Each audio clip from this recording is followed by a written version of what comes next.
Si nosotros quisiéramos poder asumir cualquier valor dentro de esta u otra escala, entonces estaríamos ante la presencia de una variable continua. Básicamente, entonces, lo que marcaría la variable continua es que uno podría establecer entre uno, por ejemplo, un conjunto de valores, entre dos, otro conjunto de valores, y el comportamiento de la variable podría asumir cualquier valor en términos de este universo. Entonces aquí la variable sería continua.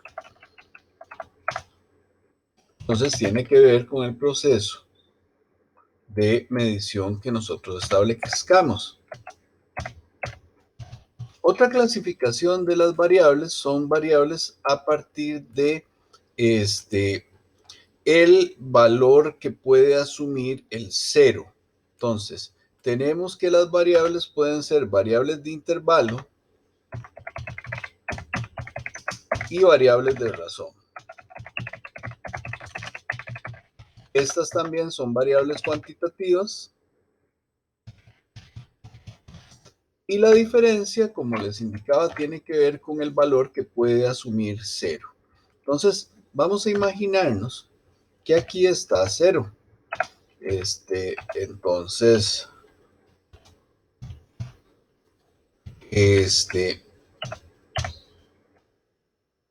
tenemos una variable como la temperatura que podría asumir niveles negativos.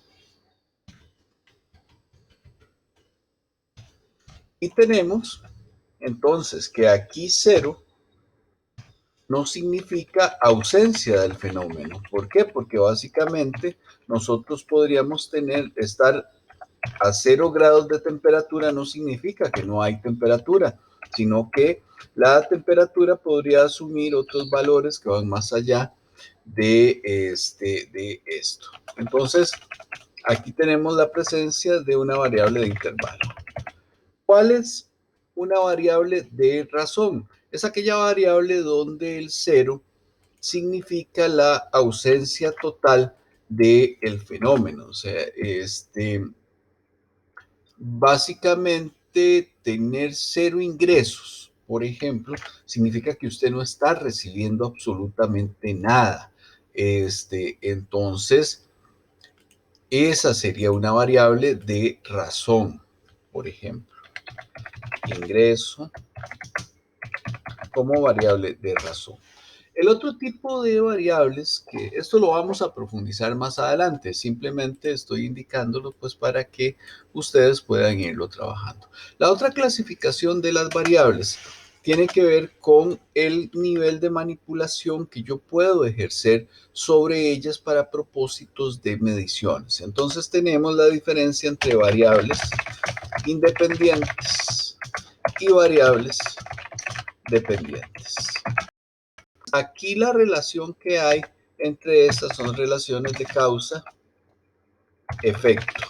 Una variable independiente es aquella que manipulo para visualizar los efectos de esa manipulación sobre la variable dependiente. Entonces, obviamente, la variable dependiente es donde veo aquella, donde veo los efectos de la manipulación de mi variable o de mis variables independientes. Estas pueden ser eventualmente cuantitativas y eventualmente cualitativas.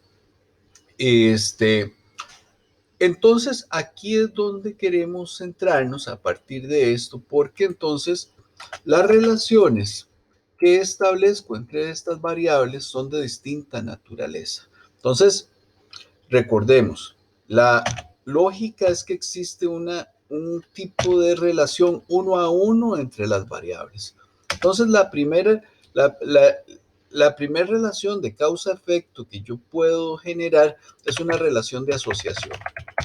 Básicamente yo puedo decir que la variable independiente X está asociada al comportamiento de la variable dependiente Y. Es decir, en esta relación de asociación no digo que Y